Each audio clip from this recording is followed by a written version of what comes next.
Maoni ya tume kwamba ni muhimu katiba mpya ipatikane ifikapo 2028 ili itumike katika uchaguzi ujao wa serikali ya mitaa mwaka 2020 na uchaguzi mkuu mwaka 2030.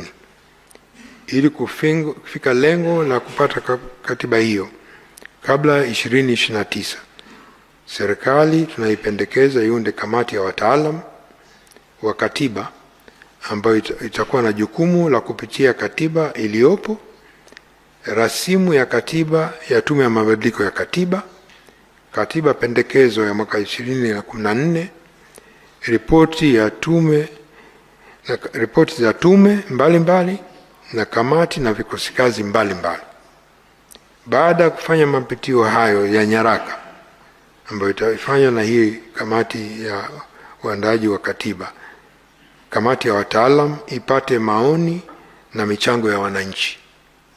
Tumebaini kuanzia 2014 mpaka hii leo kuna Watanzania zaidi 16 milioni 16 hawakushiriki katika mchakato wa mwaka 2014 kwa sababu walikuwa chini ya miaka 18.